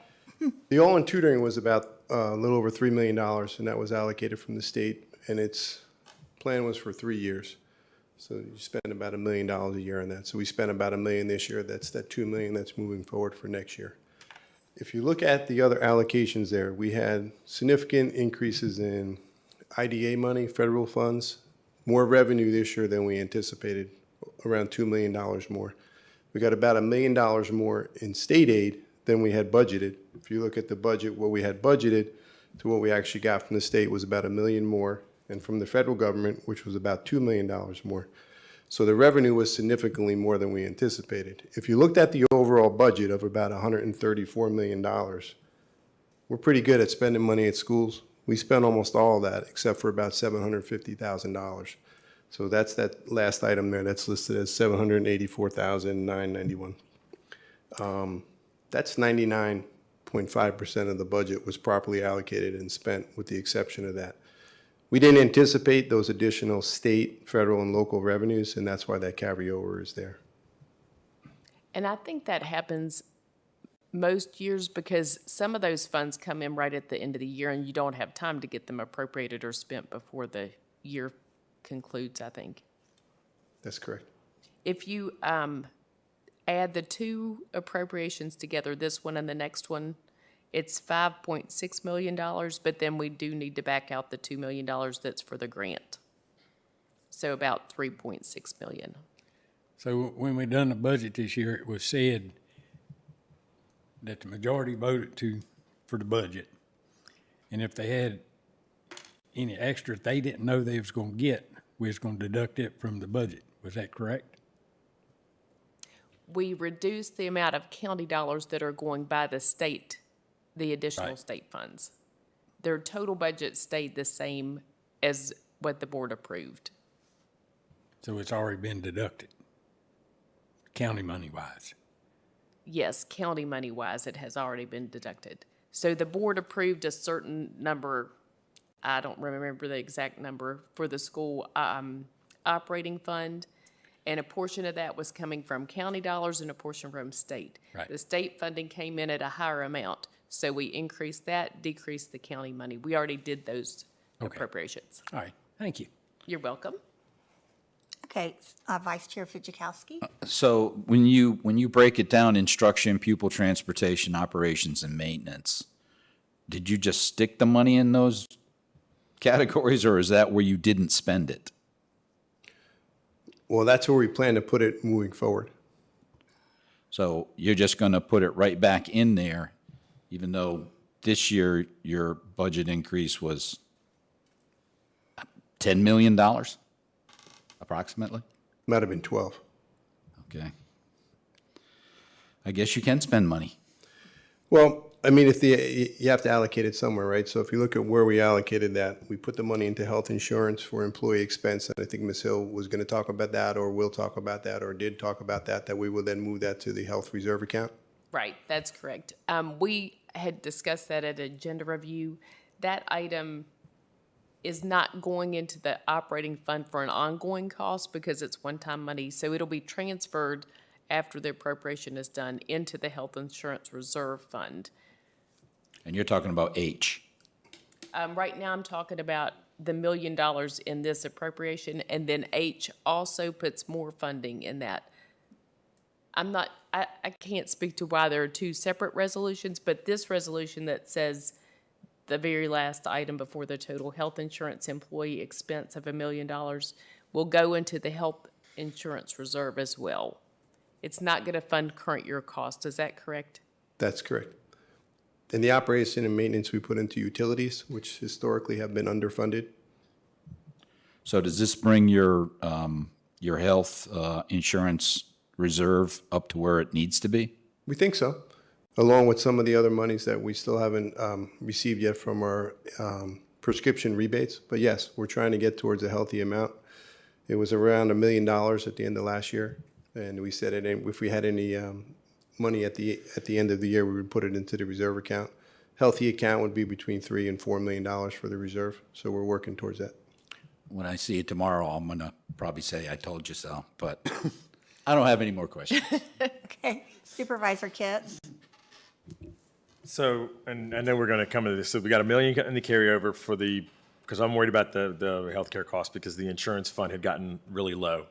So $1 million for the carryover from last year moving forward. And then there's a separate one in here or is it the same because it's a different number and We're going to, in essence, add those numbers together. So it's going to be almost $1.8 million.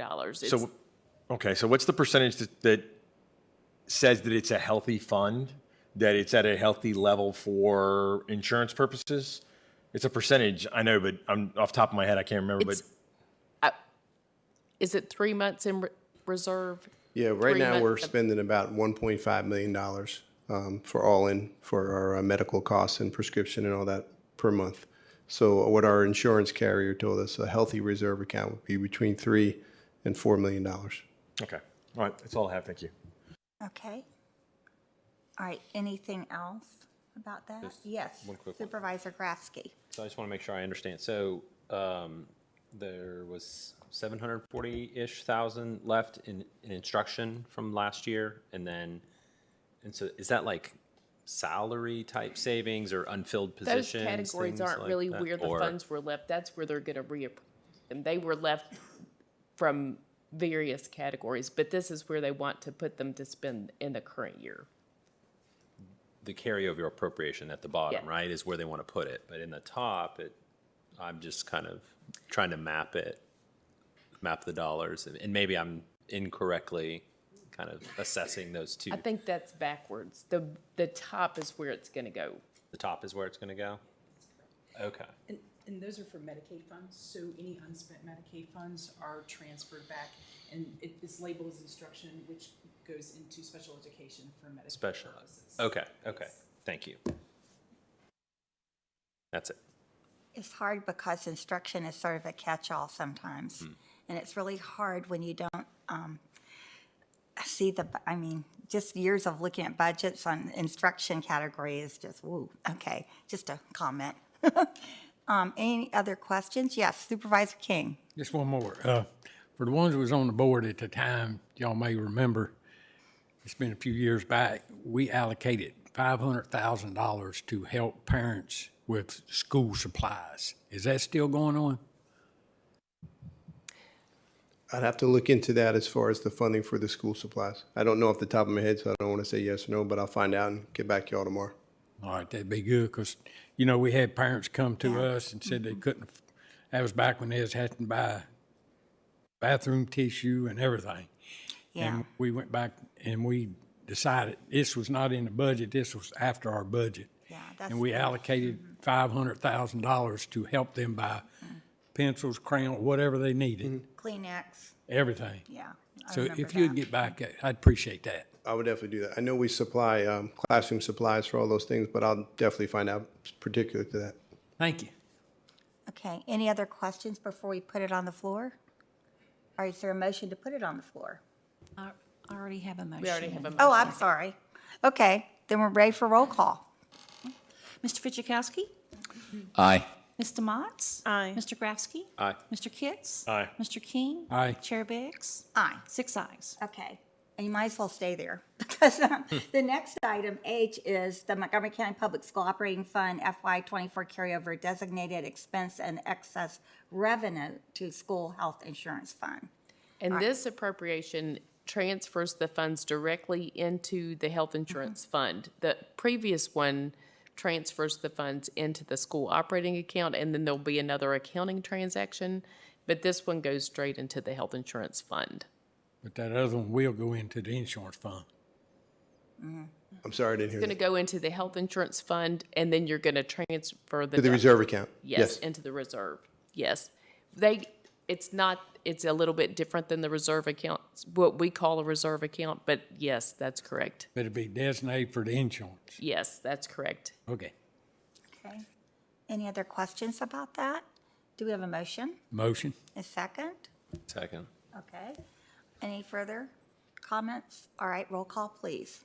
Mr. Motts? Aye. Mr. Grafsky? Aye. Mr. Kitts? Aye. Mr. King? Aye.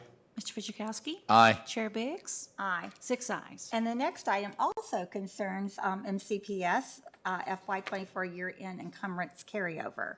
And just to clarify, encumbrances are items that have been ordered, goods or services that have been ordered before the end of the year, but have not been received and have not been paid for. So that's what this appropriation covers, and there's a list of purchase orders attached.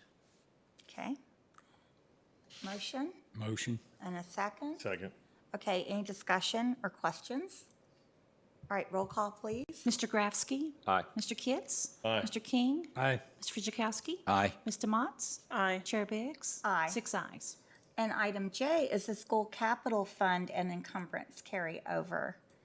Anything need to be said there, Ms. Hill? That represents balances in the school capital fund, and I believe that those are the same categories as that they did not get reallocated from the end of the year budget. Is that correct? They went back into the same projects. And it includes year-end balances and encumbrances for the capital fund. And then there will be additional appropriations to transfer funds between the categories.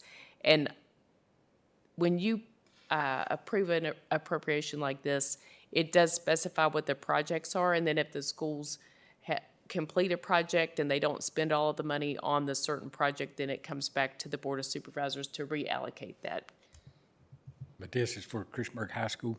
It includes the high school and some Okay. other projects that were not yet completed, yes. Okay. Okay, any other questions? Have a motion? Motion? Is there a second?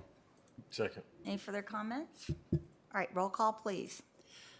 Mr. Kitts? Aye. Mr. King? Aye. Mr. Fidzikowski? Aye. Mr. Motts? Aye. Mr. Grafsky? Aye. Chair Biggs? Aye. 6 ayes. Okay, and again with Montgomery County Public Schools, item K is the capital fund transfer. Would you like to say anything about that?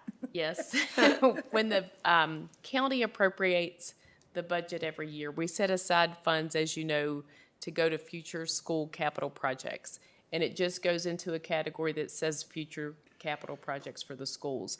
This appropriation just transfers the funds that are set aside in that future category to some specific projects. And I think that we can ask our friends from the schools to explain those if you have any questions about the specific projects. Anyone have questions? I do. Okay, go ahead, Vice Chair Fidzikowski. The EMHS track renovation, is that going to get started this year? Yes. It's taken way too long. Wish it was done yesterday, but it should be done for the spring season. That's what I've been told, weather permitting. Thank you. Okay, any other questions? I'm really glad to see that. Yeah, Way item too in long. there. Yeah, I'm really happy to see that. okay. Do we have a motion? So moved. And is there a second? Second. Any further discussion? All right, roll call, please. Mr. King? Aye. Mr. Fidzikowski? Aye. Mr. Motts? Aye. Mr. Grafsky? Aye. Mr. Mr. Kitts? Aye. Chair Biggs? Aye. 6 ayes. Okay, thank you both for staying and being here for information. Thank you all. Thank you. Appreciate it. Okay, our last item, L, is the Floyd Library FY25 budget appropriation. And I thought Ms. Hill should say something for our new members that might not understand how that works. The Montgomery Floyd Regional Library System includes libraries, as you know, in the county and also one library in Floyd County. Floyd County contributes to the Floyd Library, and after their budget is approved, they send a letter to us requesting us to appropriate those funds. So that's what the item L does. It appropriates the funds from Floyd County for the library. Yeah, so it's like a housekeeping thing we do every year. Yes. Okay, any questions on that? All right, can we have a motion Motion. and a second? Second. Okay, thank you, Supervisor Kitts. Okay, any further discussion? Roll call, please. Mr. Fitchukowski? Aye. Mr. Motts? Aye. Mr. Grafsky? Aye. Mr. Kitts? Aye. Mr. King? Aye. Chair Biggs? Aye. 6 ayes. Okay, time for reports. One more. I made you got Oh, We have one. one more. Another one for the Floyd Oh, Library. I'm sorry, I missed that. It's, M, for both Montgomery libraries. Floyd Regional Library. And that's FY another budget. housekeeping item to reconcile the county's budget to the state-approved Missed that budget. one. Okay, any questions on that? That one's pretty simple. Okay, is there a motion? Motion. Second? Second. All right, roll call, please. Mr. Motts? Aye. Mr. Grafsky? Aye. Mr. Kitts? Aye. Mr. King? Aye. Mr. Fitchukowski? Aye. Chair Biggs? Aye. 6 ayes. Okay, now reports. No report, Madam Chair. Getting late. Disappointed. Getting late.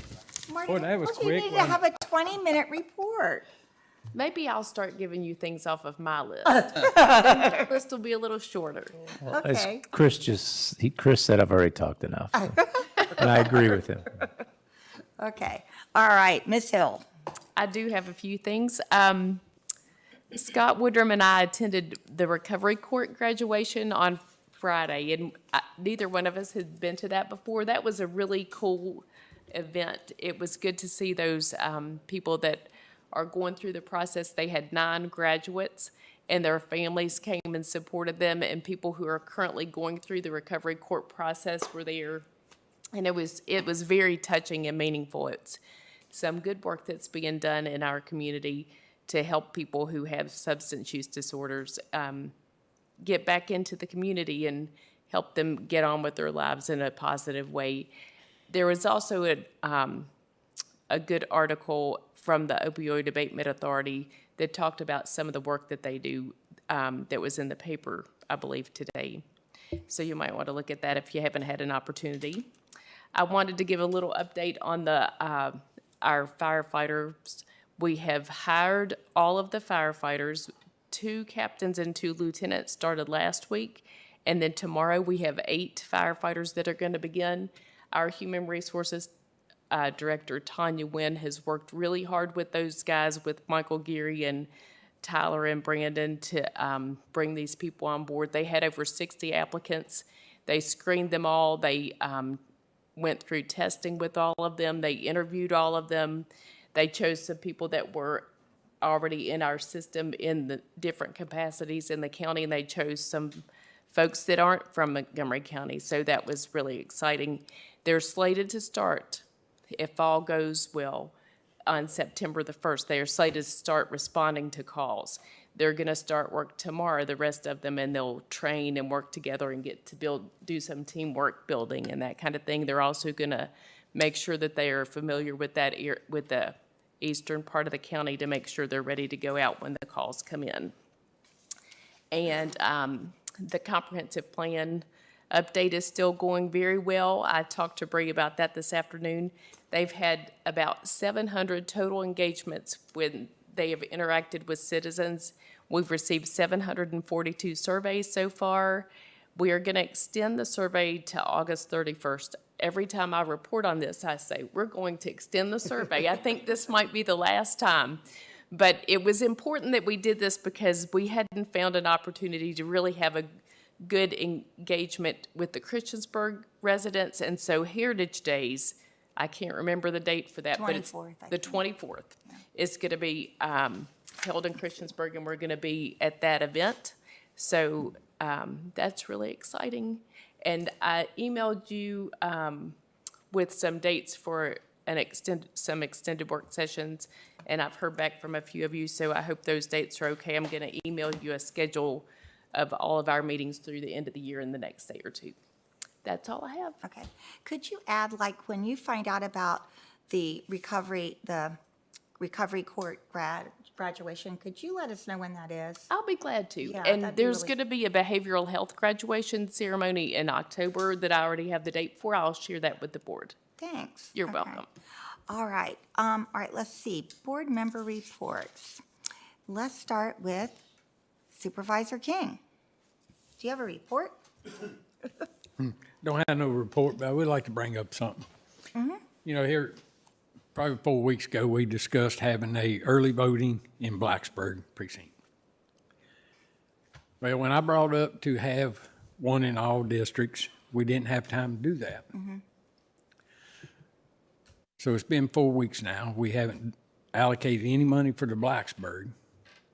If we allocate it next time, that's going to be 6 weeks.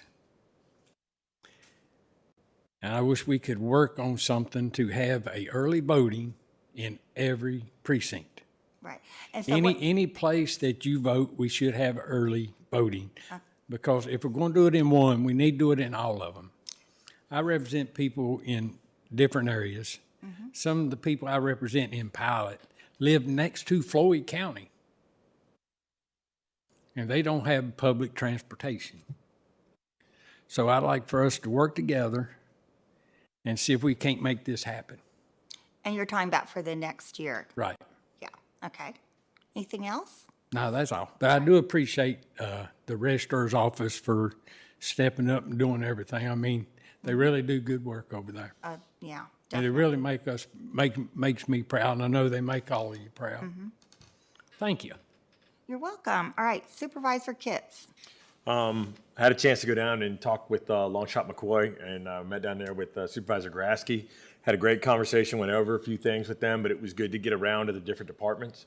So far now, I've had a chance to hit all the county departments and haven't had a chance to hit the towns yet, but I'm looking forward to it, and it's been moving forward really well. So that's all. Thank you. Again, thank you for all your hard work with that and your time spent.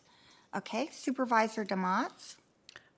Nothing to report really, but I did want to comment on our planning department. I did have the opportunity to visit with staff members at Steppin' Out, where they worked a table for Montgomery Matters for 2 days, 2 long, hot outdoor days. And when I got to the table, they had tons of enthusiasm and tons of energy. I did help them find a good lemonade stand because they were definitely looking for that. But really appreciate the time that they spent. I know it's a big ask to do a 2-day-long festival from 10 to 10 on a Friday and a Saturday. So I know it's a big ask of staff to do that. And I do want to extend my appreciation to them for being there. And in case you wondered, every time a big rainstorm came, Bree was there. Yeah. During the rain. Okay. All right, Supervisor Grasky. Well, Supervisor Kitts stole most of my update, but that's okay. I'll thank him anyway for coordinating those visits and inviting me along with Michael Geary out to Longshot and McCoy. It was great that those folks came together and hosted us, and we had a really, I thought it was a candid but positive discussion about some opportunities to improve not just service out there, but also just overall community things. Okay. All right, Vice Chair Fidzikowski.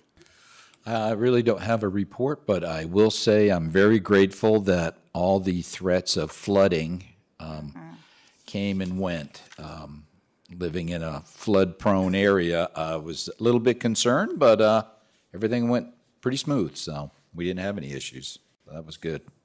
Okay. Ms. Hill, did you want to mention the VACO Summit? Yes, the VACO County Officials Summit is this Thursday, so I will be attending that in Richmond, and I believe that Chair Biggs and Supervisor DeMontz will be attending as well. Okay. All right. Then for my report, just a few things. I sent out an email to y'all about the bench. And the bench, for those that don't know, the Montgomery Volunteer, they collected 1,000 pounds of plastic bags. And they turn it into the Trex company, and that company will create a bench for free. And what Volunteer Montgomery wants to do is give us the bench, and it will be dedicated with a plaque. They'll put a plaque on it dedicated to all the first responders, but then we would have to decide where to put the bench. And so I heard back from a couple people, but Sherry Blevins wanted to know if that was okay with the whole board. Is that something that's okay with you all? Okay, I'll let her know that. And then we do have a celebrity.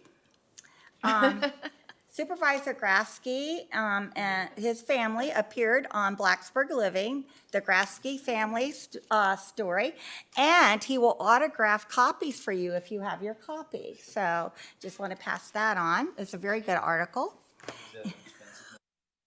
It comes free in the mail. Okay. Okay.